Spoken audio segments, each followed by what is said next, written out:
Muito boa noite, estamos de volta para mais um dia de conversa com vocês que estão nos acompanhando pelas redes do Partido Verde. Mas dessa vez tem uma pequena diferença. Agora nós vamos voltar a mais uma vez produzir, executar o Torta de Climão. E para quem não conhece ou quem ainda não se lembra, aqui as coisas são um pouquinho mais quentes. O podcast Torta de Climão é um oferecimento da Secretaria Nacional do Partido Verde. E aqui a gente fala sobre cultura pop, trends, política e memes de alta temperatura. Das girafas da Amazônia ao frio de Curitiba, em tudo a gente dá um jeito de debater o clima. Hoje no nosso programa vai ter uma torta bem especial, uma convidada mais especial ainda. Eu espero que vocês gostem, que vocês desfrutem, saboreiem e compartilhem com as pessoas esse assunto que a gente vai debater hoje. Mas antes, para dar uma esquentada, vamos aqui apresentar alguns aperitivos para vocês, enquanto a gente espera para conversar com a nossa convidada de hoje. Bom, o primeiro aperitivo que eu quero trazer para vocês devem estar acompanhando toda a questão que está acontecendo nas terras Yanomami. Alguns dias atrás, mais especificamente, acredito que no dia 7, o Gilmar Mendes, que é membro do Supremo Tribunal Federal, deu 3 dias para a Agência Nacional de Mineração e o Banco Central prestarem depoimentos sobre garimpo ilegal nas terras Yanomami. Isso foi feito graças, como eu disse, a uma provocação que, no nome legal, seria uma ação direta de inconstitucionalidade apresentada ao Supremo Tribunal Federal. E enquanto se é discutido de onde vem o financiamento, como é comprado, como se mantém esse sistema que está acontecendo já há alguns anos nas terras Yanomami, que tem gerado muitas mortes e tudo aquilo que vocês já acompanharam essas últimas semanas, nós temos também o IBAMA atuando no território, fechando o cerco mesmo contra garimpeiros que ainda estão lá na região. Então nós temos lá uma base instalada no rio Uraricoeira para impedir o fluxo de suprimentos dos garimpos. Que tipo de suprimento a gente está falando? Então, alguns exemplos são: além de gasolina e diesel, as voadeiras de 12 metros carregavam cerca de 1 tonelada de alimentos, freezers, geradores e antenas de internet. Todos esses suprimentos foram apreendidos e agora serão usados para abastecer a base de controle. E agora, nenhuma embarcação com carregamento de combustível e equipamentos será autorizada a seguir daquele ponto de bloqueio em direção aos garimpos. Lembrando que, infelizmente, nós tivemos algumas notícias de mais mortes naquela região, né, de indígenas, mas a esperança é que agora, com todo esse esforço das polícias, exército, e esse combate, então, aos financiadores de tudo isso, a gente consiga superar essa questão. E agora para um outro assunto. Falando sobre uma pessoa que está fora do país, uma pessoa que resolveu fazer um passeio, né, que devia estar aqui e, do nada, resolveu ir para os Estados Unidos. Temos um deputado do Partido Verde da Itália que está advogando, que está batalhando para que o Bolsonaro não possa fugir para lá em caso de que haja qualquer coisa a respeito dele, né? Não posso usar a Itália como desculpa para fugir de qualquer tipo de responsabilidade que ele tenha aqui no Brasil. E por fim, mais uma questão que a gente tem para debater com vocês, alguma coisinha para vocês olharem mais, se informarem mais a respeito. Eu não sei se vocês viram uma notícia que saiu ontem, é que as emas... Você lembra as emas? Tem uma foto clássica do ex-presidente segurando um remédio que ele dizia que servia para curar a Covid, mas que não servia coisa nenhuma de acordo com a ciência, em frente às emas. Essas mesmas emas, algumas delas, infelizmente, morreram. E essas emas são, caso vocês não saibam, são usadas para controlar as pragas no Palácio Presidencial. E aí, de acordo com documentos da Casa Civil, relatório técnico, mostra que essas emas morreram neste mês por causa de excesso de gordura.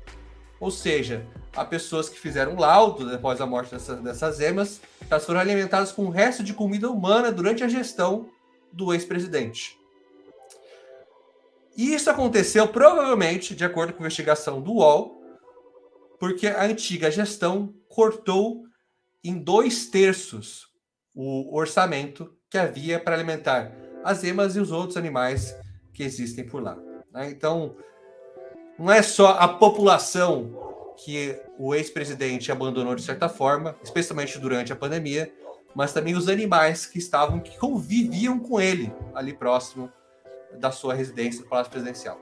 Bom, esses são os aperitivos. Quer saber mais? Quer ler mais a respeito?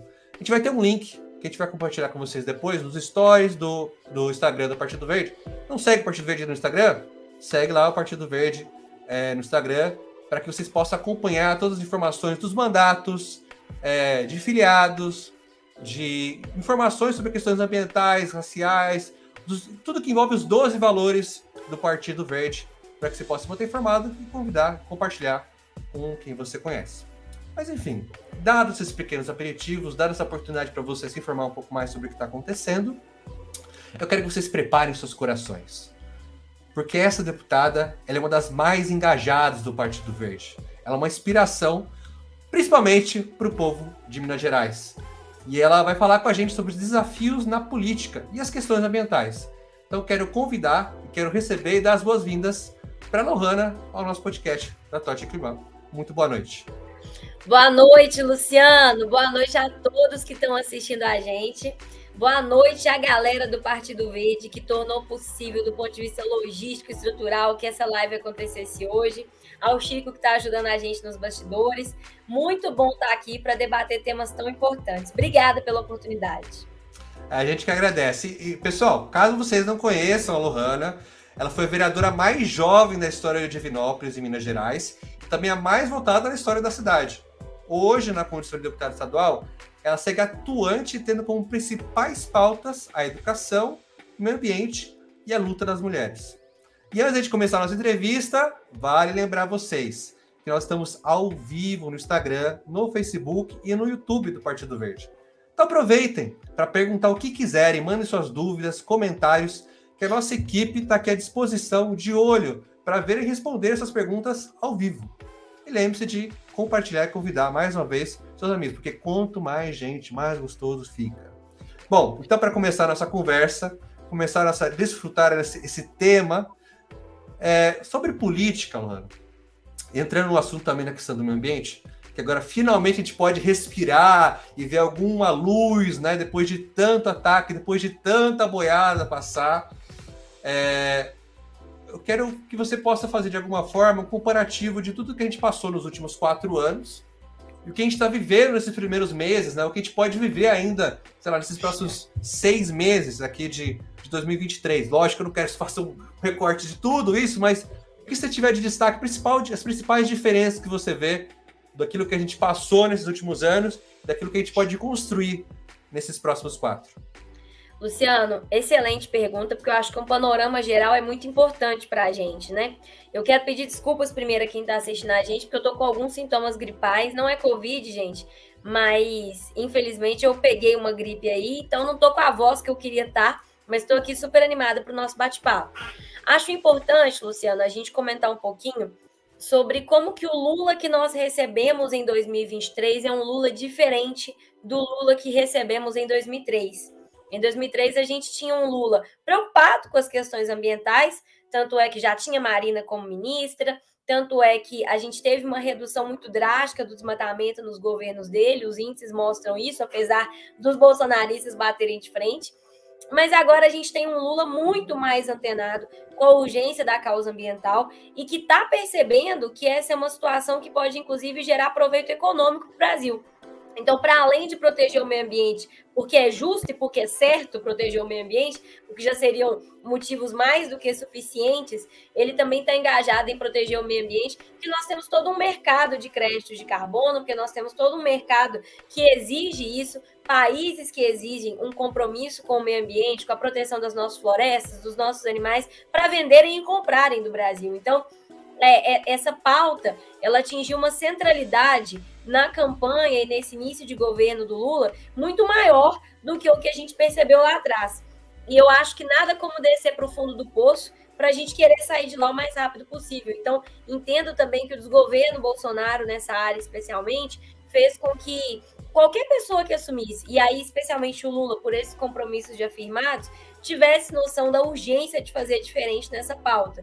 Então, quando a gente compara o que aconteceu nos últimos 4 anos, então aí a gente pode falar, eu vou falar muito de Minas, porque é o cenário que eu conheço mais, apesar da gente ter acesso à imprensa e às notícias de tudo que aconteceu no Brasil nessa área nos outros anos, nos outros estados, a gente pode falar aqui em Minas Gerais, por exemplo, da degradação imensa do Cerrado, o desrespeito amplo e completo às unidades de conservação, que a gente também viu pelo resto do país, a Política Nacional de Resíduos Sólidos, sem qualquer estímulo ou apoio para que os prefeitos a coloquem em prática.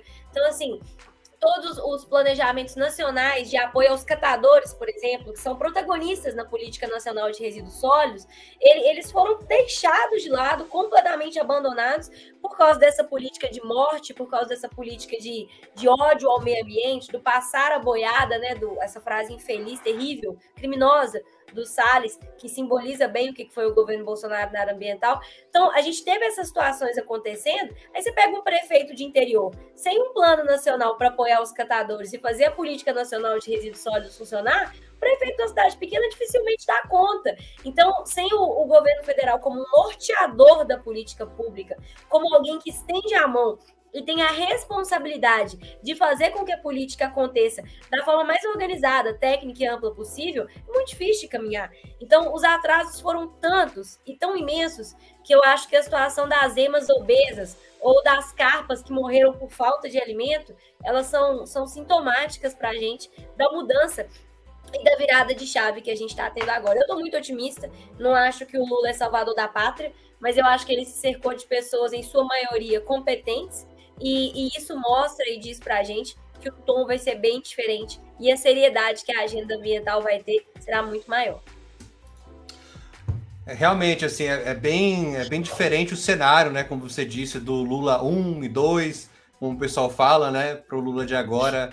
E acho bem válida essa questão de tanto de parceria que ele aceitou construir, entendendo que o Brasil está bem diferente agora também, né? Foi bem acertada a sua fala. E aí a gente continuando, ainda agora na questão de meio ambiente também, mas quais são os principais... Você falou algumas coisas, né? Mas quais são os principais combates ambientais em Minas Gerais? Agora, enquanto deputada, quais são os principais desafios ou quais são as principais ideias que você traz para executar durante o seu mandato?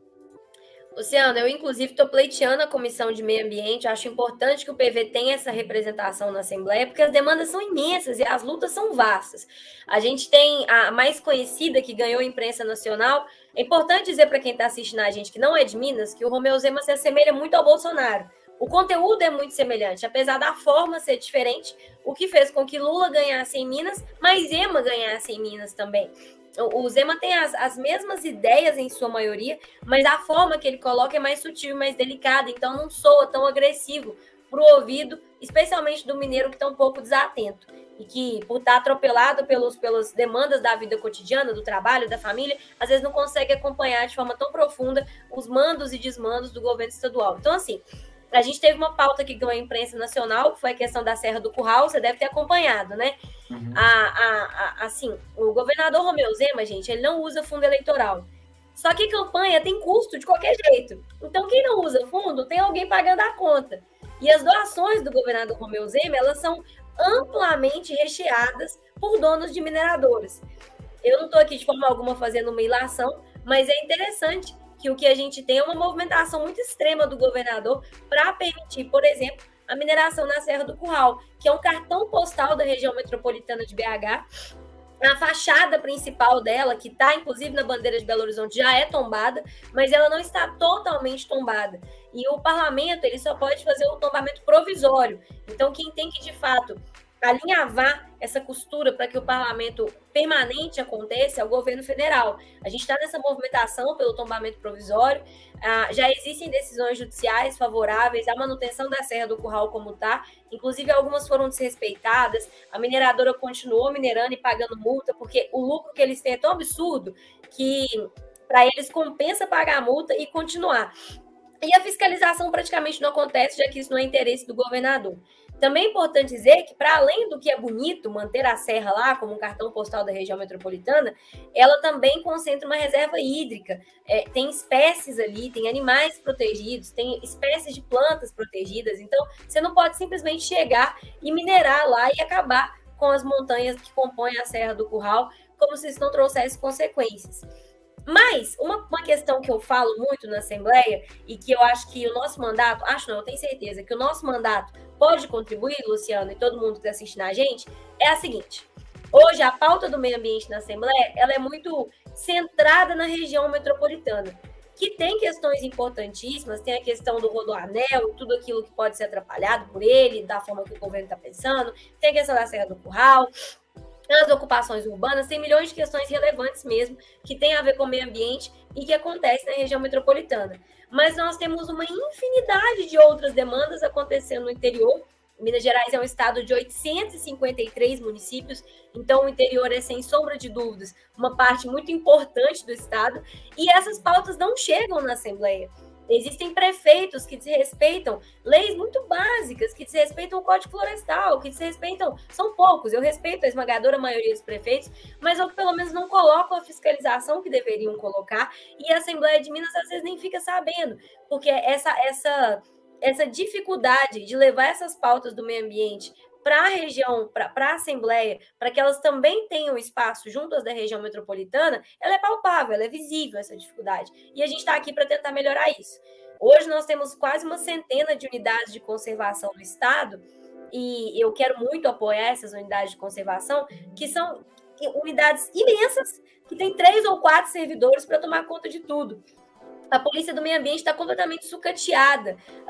O governo de Minas não investe neles no ponto de vista de viatura, no ponto de vista de inteligência, no ponto de vista de concurso, para que a gente tenha pessoal para conseguir, de fato, proteger o meio ambiente no nosso estado. Então, essas unidades que estão quase todas no interior, elas ficam a Deus dará, à mercê, por exemplo, do garimpo ilegal, à mercê de queimadas, à mercê de pastagens que são colocadas de forma ilegal depois da queimada, à mercê, inclusive, da agricultura, que é super importante para a gente se alimentar, mas não é unidade de conservação. Então, são lutas que a gente quer introduzir, estar na Comissão de Meio Ambiente, se nós conseguirmos esse pleito junto ao bloco e também junto a todos os outros deputados, vai ser muito bom. Mas mesmo se a gente não conseguir, nós vamos levantar essas lutas, porque o interior tem demandas muito robustas na questão ambiental que não são levadas a sério. Essa questão da Política Nacional de Resíduos Sólidos, por exemplo, são pouquíssimos municípios que já conseguiram chegar ao espaço de aterro controlado, que é o que está previsto, com a reciclagem acontecendo, com a coleta seletiva acontecendo em 100% dos seus bairros. Hoje eu estou na minha casa, em Divinópolis, cheguei de BH agora. A coleta seletiva acontece em cerca de 90 bairros e a gente tem mais de 300. Então, a maior parte da cidade está descoberta e a gente está enterrando dinheiro no aterro, poluindo os nossos lençóis freáticos, tirando possibilidade de renda e cidadania dos catadores. Então, todas essas demandas, elas precisam chegar à região metropolitana e ao plenário da Assembleia. E essa vai ser uma tentativa nossa. É muito interessante falar desse contraste da região metropolitana com as cidades do interior, porque a minha avaliação, isso acontece na maioria dos estados, né? Que as assembleias ficam nas capitais, boa parte dos votos, se não a maioria dos votos, acabam ficando nas capitais, e a gente vê muito essa movimentação. O que eu queria também entender, aproveitando que dá para ver nas suas redes, na sua aproximação também com a agora deputada federal Duda Salabert, se há algum tipo de alinhamento, de conversa, ou seja, nessa política de resíduos sólidos, de tentar acompanhar e contribuir de alguma forma, seja na cobrança que não se haja mais crimes como o que aconteceu em Mariana, impactou mais de 20 cidades, e Brumadinho, né? Que isso sempre... acontece alguma coisa parecida, tem todo aquele rebuliço na mídia, passa o rebuliço, tem algum abafamento no Congresso e fica por isso mesmo. Como que o seu mandato, de repente, tem se aliado, ou pensa se aliar com mandatos que foram eleitas via Minas Gerais e estão hoje no Congresso também para essas questões? Luciano, a gente tem um alinhamento muito próximo à deputada Duda Salabert. Nós também estamos na expectativa de que, eventualmente, o deputado federal Reginaldo Lopes, que é da federação do PT, suba para algum ministério, e aí o Glaicon Franco, que foi candidato a federal pelo PV de Minas, assuma uma cadeira, mesmo temporariamente, o que vai ser muito importante para a gente, se de fato isso acontecer em algum momento. 4 anos é muito tempo, então pode acontecer em algum momento. Então, são expectativas muito grandes que a gente tem. A Duda é uma ambientalista, eu brinco muito que as pessoas associam sempre a Duda à pauta LGBTQIA+, por ela ser uma mulher trans, mas eu acho que as pessoas precisam ouvir o que ela tem a dizer quando os assuntos são outros. Ela tem toda uma perspectiva para a economia mineira, para que a gente saia da ideia da minério-dependência, para que a gente consiga construir outras formas de gerar emprego e renda. Ela tem todo um trabalho na educação, ela tem um trabalho na cultura, um trabalho de proteção às famílias e às crianças, que não se curva ao moralismo e ao preconceito, mas que está ali para, de fato, construir na pluralidade das famílias que o Brasil tem, né? Então, eu gosto muito do trabalho dela, e a gente pretende construir juntas. Eu conversava muito com ela na época da campanha sobre a importância de nós termos um marco regulatório dos biomas brasileiros. Hoje a gente tem a Lei da Mata Atlântica, que talvez seja uma das leis mais importantes para que a gente consiga segurar um pouco do que nós ainda temos, que é tão pouco desse bioma no Brasil. Mas, por exemplo, nós não temos uma lei federal que proteja o cerrado.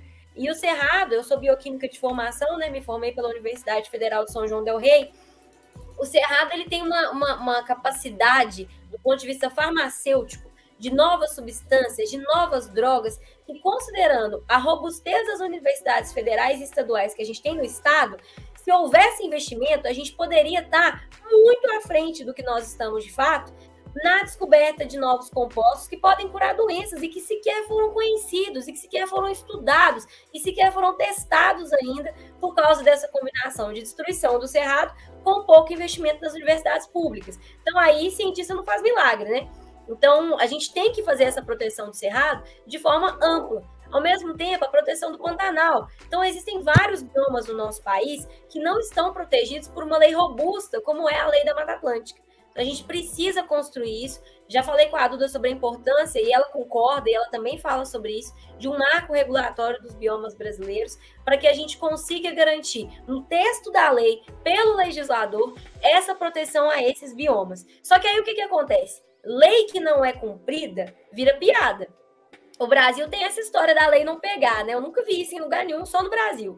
Então, a gente precisa garantir os mecanismos de controle do Estado. O IBAMA precisa voltar a ser forte. Não tem essa de não poder queimar a máquina de quem está cometendo crime ambiental, não. Tem que queimar. Se não for para queimar, então que dê para alguma prefeitura, porque as prefeituras precisam de mais. De trator, de roçadeira. Então, que faça nesse sentido. Mas devolver isso para quem estava usando essa máquina, esse equipamento para cometer crime ambiental, aí não, de jeito nenhum. Então, o que a gente precisa garantir é, para além do marco regulatório dos biomas brasileiros, a gente precisa garantir mecanismos de fiscalização e, quando necessário, coibição por parte do Estado. A Polícia Militar do Meio Ambiente tem que estar fortalecida, a Polícia Federal tem que estar fortalecida para investigar, a Polícia Civil tem que estar fortalecida para investigar e prender. A gente precisa da Polícia Rodoviária Federal fazendo as denúncias e as pontes importantes entre aqueles crimes que podem ser identificados pelo movimento de rodovias, o tráfico ilegal de madeira. Tudo isso vai precisar acontecer para que, se essa lei seja aprovada, ela tenha validade e ela funcione de fato. Então, essa é uma das maiores perspectivas, e eu sou muito otimista com o trabalho parlamentar que a nossa bancada mineira, especialmente a da Federação, PV, PT, PCdoB, vão entregar para o Brasil. E eu conto muito com a Duda, especialmente, se Deus quiser, com o Glycon assumindo, para que a gente consiga fazer isso. Tem outros aspectos que vão precisar da nossa atenção. A causa animal é uma situação que, assim, se não houver uma articulação a nível federal, não tem prefeitura que dê conta, Luciano. Não tem. Não tem prefeitura que dê conta de microchipagem, de castração em larga escala, de tudo que tem que ser feito para, de fato, garantir aos nossos animais o carinho, o respeito e a dignidade que eles merecem enquanto seres vivos. Então, a gente precisa garantir algum programa a nível nacional. Eu acho que isso vai partir do executivo, até porque a Janja é uma protetora dos animais, né? Então eu espero que ela fale sobre essa importância junto ao Lula e junto à Marina e junto a todos que estão trabalhando na área, para que a gente consiga ter alguma coisa a nível nacional para apoiar, especialmente as prefeituras dos pequenos municípios, Minas é recheada deles, nessa proteção e no cuidado que os nossos animais merecem.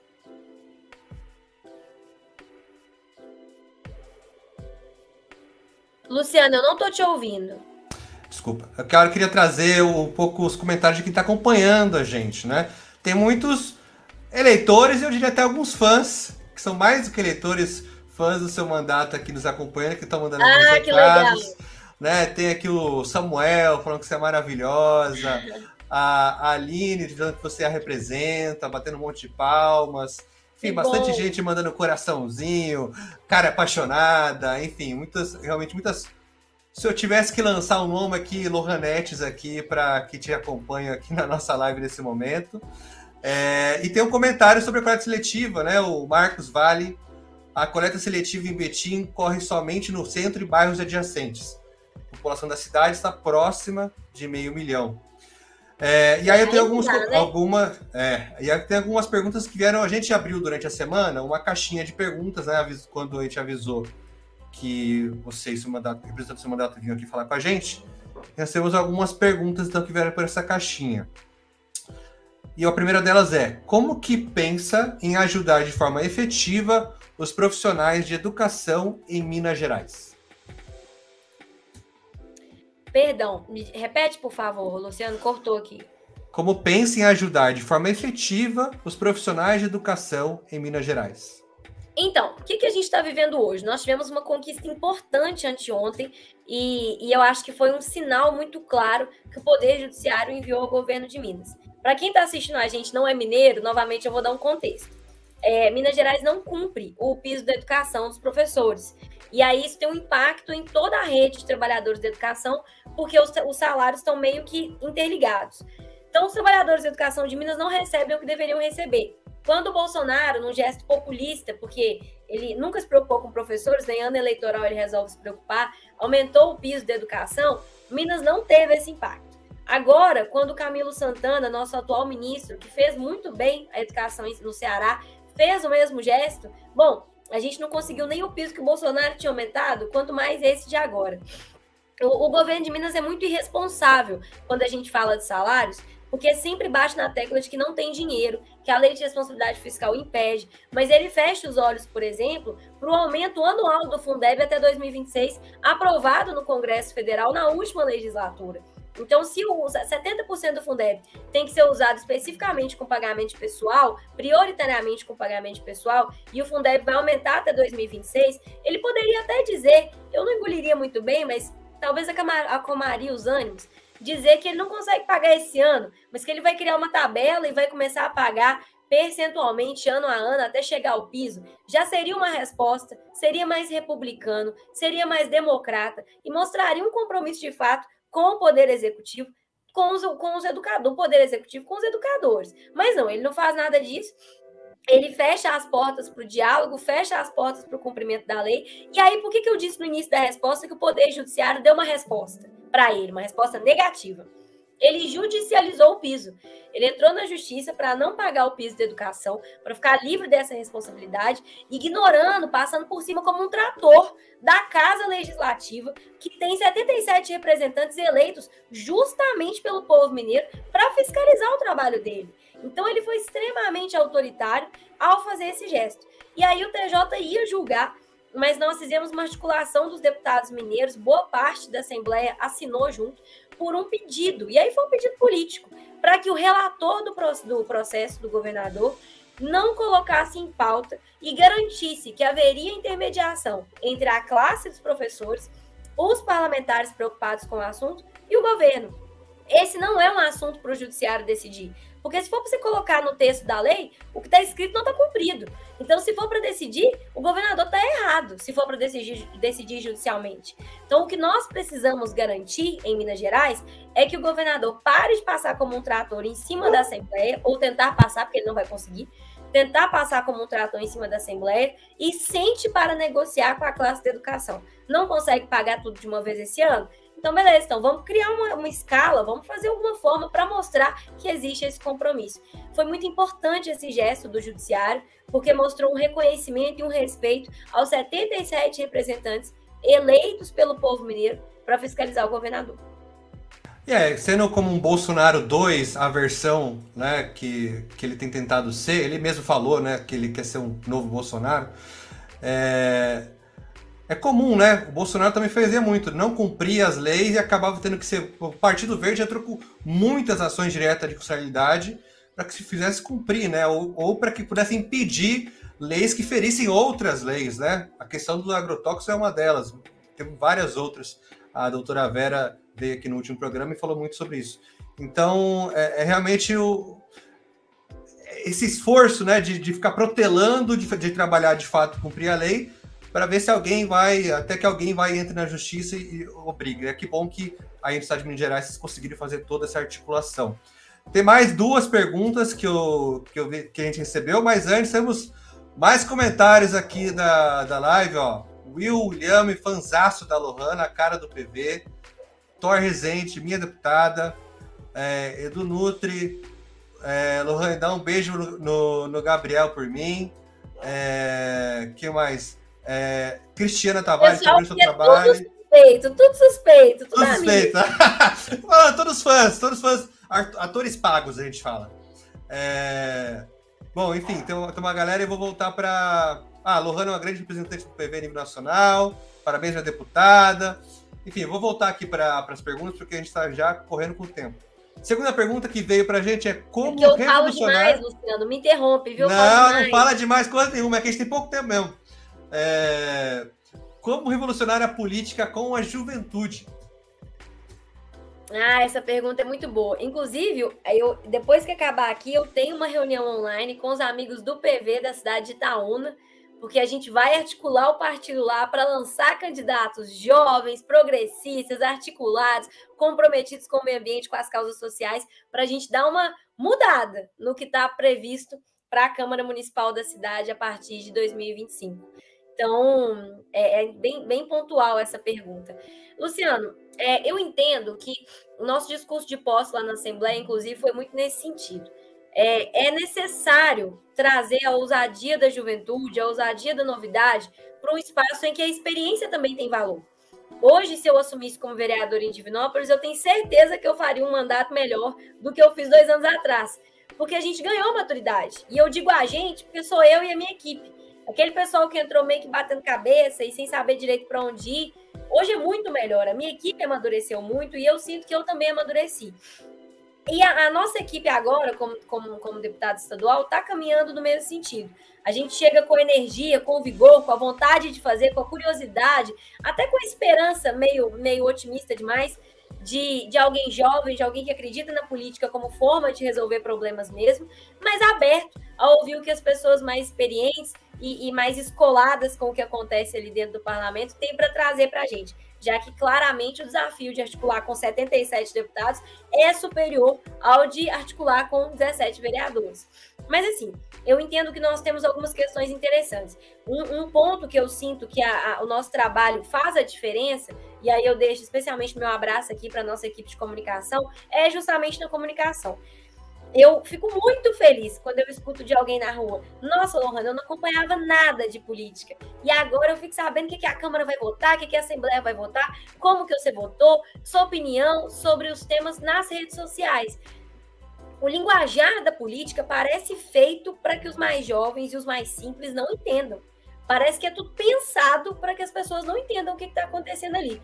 Só o rito de uma reunião já é suficientemente complicado para quem não está imerso naquele ambiente. Então, eu entendo que essa questão da gente conseguir, ou tentar muito, pelo menos, traduzir para a população do jeito mais simples possível, com as minhas palavras, com as palavras da minha equipe, o que acontece no parlamento, o que é votado, o que foi travado, o que foi barrado pelo governo, nos bastidores, isso é muito importante e faz com que as pessoas se interessem um pouco mais pela política. Outro aspecto que eu acho que é importante e que tem a ver com a juventude também é ter um olhar muito, muito atento para as questões técnicas e para ter uma equipe técnica. Hoje eu tenho orgulho de falar que a minha equipe tem mestres, tem doutor, tem gente que é professor universitário. A gente não pode cair no tecnicismo de achar que política só se faz com técnico. Não é isso. A política tem que ser feita por políticos. E os assessores ajudam a fazer política, a equipe ajuda a fazer política. Então tem que ter uma combinação importante entre técnica e entre política. Um mandato só de técnicos não consegue articular. E um mandato só de políticos não consegue gerar resultados eficientes.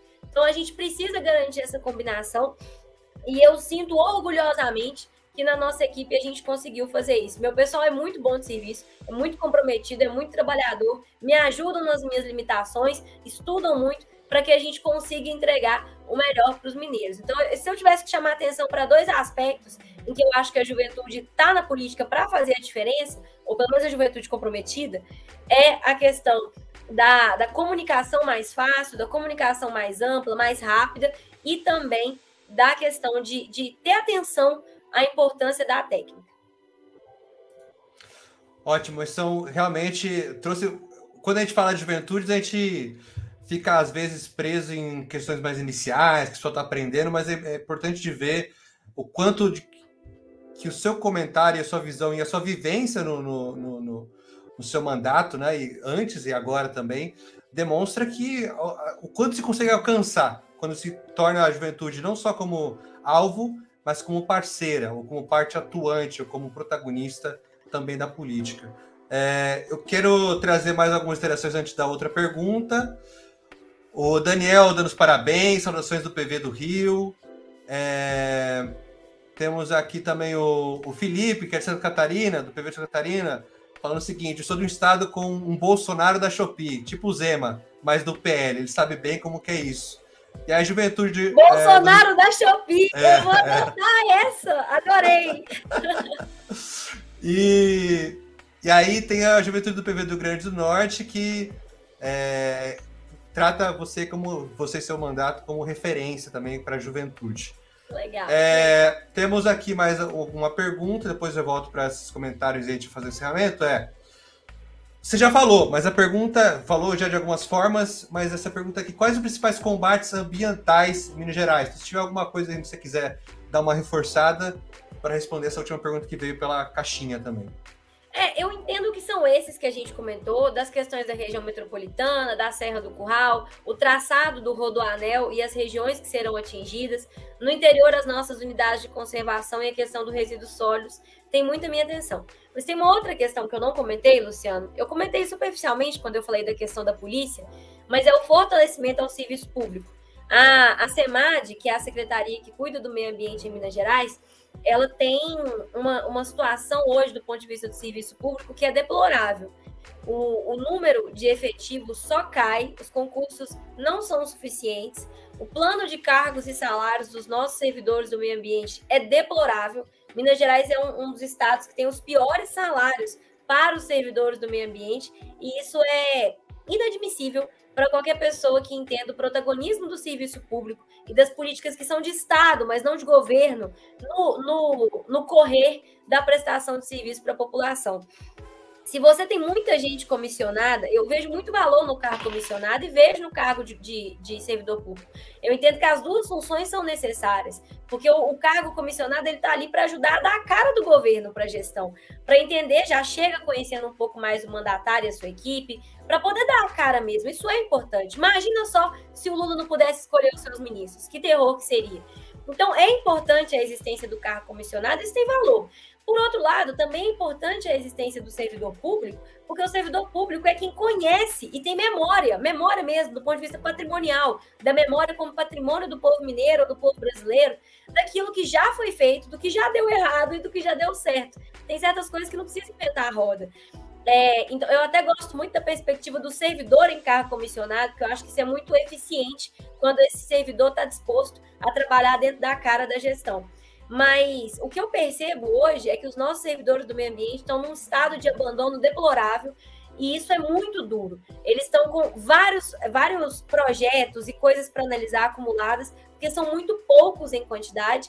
O plano de cargos e salários homologado na Justiça, que o governo se recusa a pagar, é absurdo e surreal. E aí é interessante observar o comportamento do Zema quando a gente fala de judiciário, né? Quando ele perde na justiça, ele ignora.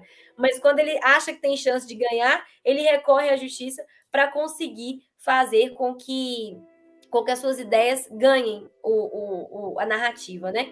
Então, eu também adicionaria isso, que é a questão da situação dos nossos servidores estaduais do meio ambiente, que estão trabalhando em condições muito difíceis e que praticamente inviabilizam que eles consigam entregar tudo aquilo que eles são capazes, de fato, de entregar para o povo mineiro. É curioso como esses ditos liberais criticam o Estado, mas na primeira oportunidade usam o Estado para os seus próprios interesses, né? Temos aqui mais alguns últimos comentários. Eu não vou conseguir ler tudo, gente, mas como vocês puderam perceber, a deputada Lohana acredita bastante no uso das redes sociais, do seu site, que eu acho que acabou de lançar, né? Uma nova cara. Ele acabou de ser atualizado. Eu vou ter que puxar saco da minha equipe de novo, Luciano. Ficou lindo. Ficou lindo, lindo, lindo. A gente passou por uma atualização nessa mudança de mandato. Ficou muito legal. Então, assim, aquilo que eu não consegui ler aqui, fiquem à vontade para seguir a deputada. Daqui a pouco ela vai falar, reforçar como encontrá-la nas redes, enfim, e vocês puderem fazer suas perguntas. Tem uma pergunta aqui específica do perfil Verdejar BH, que é a seguinte: os coletivos de plantio de Belo Horizonte esperam caminhar ao seu lado na luta ambiental na região metropolitana de BH. Lutamos pelo fim das fiações aéreas que matam a fauna e mutilam a flora das cidades mineiras. Aí tem mais um comentário que a Copert Itaúna é modelo de coleta seletiva e pioneira no Brasil e poderia ser um exemplo em Minas Gerais. É mesmo. E essa questão, por exemplo, das hortas urbanas, dos plantios, tanto de árvores frutíferas, como a gente tem, por exemplo, a Prefeitura de Contagem, o plantio das hortas urbanas, e eu sei que eles não estão falando especificamente disso, mas como uma estratégia até do CRAS para garantir vitórias sobre a insegurança alimentar. Isso é muito importante, eles podem contar comigo. Inclusive, gente, se vocês quiserem marcar uma reunião, um encontro, eu estou à disposição e a minha equipe também. Sobre a segunda questão, que é da Copert, essa é uma das situações que mostra a importância das políticas que são de Estado e não de governo. Só que agora falando de um município. A coleta seletiva em Itaúna, ela sempre funcionou, independente de governo. A cooperativa só melhora, só cresce, mas ela sempre teve uma perspectiva de prioritária nas gestões. A população de lá se orgulha da cidade limpa e é uma perspectiva de cidadania para os catadores muito interessante. Os catadores conseguem ganhar alguns mais de R$2.000 por mês e a gente sabe que esse é um salário que não está nem de longe entre os do topo do Brasil, mas é um salário que já é maior do que o da maior parte dos trabalhadores assalariados. Então, dá uma condição interessante de mobilidade social, permite que eles estudem seus filhos, que eles paguem a parcela de uma casa, que eles paguem a parcela de uma moto. E é assim que a gente constrói a nossa vida, né? Quem não nasce herdeiro, vai assim. Então, é muito importante garantir que essas pessoas tenham acesso, porque, repito, a gente está enterrando dinheiro. Os municípios estão enterrando dinheiro quando eles não apoiam os catadores e as cooperativas. Existem outras iniciativas interessantes. A cooperativa, se eu não me engano, chama Ascalp, de Lagoa da Prata, também é muito interessante, um bom exemplo. Pará de Minas tem bons exemplos, Lavras tem bons exemplos, são muitas cidades. E em Divinópolis, o prefeito, que é outro bolsonarista, faz com que os catadores não consigam tirar nenhum salário mínimo por mês, porque o município recolhe 170 toneladas de lixo e, segundo estudos, cerca de 50% a 60% do lixo que é recolhido nos municípios é reciclável. Então, a gente precisava ter uma boa parcela desses 170 indo para a coleta e gerando renda para os catadores, mas não vai, porque eles não têm apoio, a prefeitura não paga a quantidade de caminhões necessária, o lugar em que eles estavam trabalhando ficou mais de 3 meses sem energia elétrica, e eles só consertaram porque eu denunciei o prefeito e a prefeitura na promotoria por condições de trabalho análogas à escravidão, já que eles não tinham nem energia elétrica para tomar um banho de água quente, isso em junho, depois do serviço. Então, assim, você coloca a pessoa numa condição de pobreza, ela poderia estar ajudando o município, porque, muito sinceramente, o que os catadores fazem seria obrigação do poder público fazer, e sai muito mais barato para o poder público. Então, a gente tem essas iniciativas muito interessantes e mostra que mesmo as cidades pequenas, é claro que é mais difícil, eu sei, mas mostra que mesmo as cidades pequenas, quando há uma vontade política e o comprometimento dos servidores, elas conseguem fazer com que a realidade da coleta de lixo e da política de resíduos sólidos seja melhor. Deputada, infelizmente a gente está chegando no final da nossa conversa. Para você que está acompanhando aqui a gente, você pode perceber, tem uma certa acidez na nossa torta, na nossa conversa, mas que ela é gostosa, ela é, e eu espero que vocês tenham ficado com esse gostinho de quero mais. Ficou? Você vai poder falar diretamente com a deputada, seu mandato, sua equipe, nas suas redes sociais. Deputada, conta pra gente como as pessoas podem conversar com você depois dessa live que a gente teve aqui agora no Partido Verde. Vamos lá, então. O meu Instagram é o @lohana.franca. Só que Lohana, gente, é pobre com nome de rico. Então, é assim, ó, é com H, 2N, só não tem o Y no meio porque não tinha jeito. Então, é LOHA, 2Ns-A. Vou falar de novo. LOHA, 2Ns-A. .franca, porque eu sou Lohana França, mas o C cedilha não entra nas redes sociais, nos arrobas. Então, lohana.franca. Esse é o Instagram, que é de longe a rede social que eu mais utilizo. No Facebook dá para me achar pelo Lohana França, escrito do mesmo jeito. No Twitter, que é uma rede que eu também uso bastante, @LohanaF, só o F. E eu estou à disposição de todos que quiserem marcar conversas, reuniões online, encontros. A gente quer ajudar a fazer o PV de Minas cada vez mais forte e fazer com que o PV a nível nacional, esse partido que, como eu gosto de repetir, até porque é nosso slogan, né? É mesmo o partido necessário, ocupe espaços de poder, eleja bons representantes e faça com que a gente se sinta orgulhoso do trabalho que o partido está fazendo, porque nós temos parlamentares muito bons, militantes muito bons, trabalhadores muito bons, e está na hora da gente ocupar os espaços que são nossos. É isso, muito obrigado, deputada. Eu tenho que ler só mais um de comentário aqui, agora falando direto com você que nos assiste, falando com o Mário Vicente Corrêa, que comentou com a gente na nossa live no Facebook. Ele deu sua boa noite, falou que ele nunca gostou muito de política, mas gosta e participa das causas ambientais na região que ele mora. Ele vai participar e apoiar, até se filiar ao Partido Verde, que nesse momento não tem expressão na região que ele vive, mas vai fazer o que ele puder para mudar isso. E eu quero que você siga o exemplo do Mário Vicente Corrêa. Se você hoje está numa região que de repente o Partido Verde ainda não é forte, entre no nosso site do Partido Verde, se filie e ajude a construir o partido na sua cidade, na sua região. Entre em contato com o Partido Verde no Instagram, no Facebook, pelo site. Né? Vamos construir, vamos nos aliar, né? Vamos nos ajudar, porque, como a Lohana disse, o Partido Verde é um partido necessário. E para encerrar, dou meu boa noite também. Muito obrigado a você. Lembrando que aquilo que eu falo, meus comentários e opiniões não representam necessariamente a posição do Partido Verde. E quero que você anote na sua agenda, que no próximo encontro será na próxima quinta-feira, às 19 horas de novo, aqui no Instagram, Facebook, canal do Partido Verde. Quer dar mais uma boa noite, Lohana? Luciano, eu quero agradecer novamente por ter sido convidada para essa live.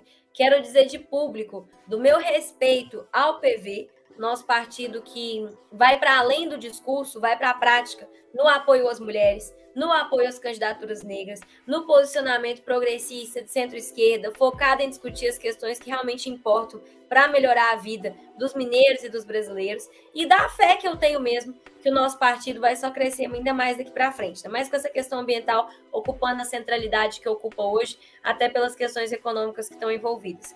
Agradeço de novo aos trabalhadores do partido, a todo mundo que possibilitou que essa live ocorresse hoje, e a geral, que acompanhou aqui com a gente, que deixou comentários carinhosos, que deixou perguntas. Não sei se teve alguma crítica, mas a quem deixou crítica respeitosa também, meu muito obrigada, porque é assim que a gente cresce e melhora. Estou à disposição de todo mundo. Obrigada. Ótimo, obrigado a toda a equipe da Secretaria Nacional do Meio Ambiente, a Proempresa, Secretaria Nacional do Partido Verde, a Proempresa e a você que nos acompanha. Até a próxima quinta às 19 horas. Um abraço.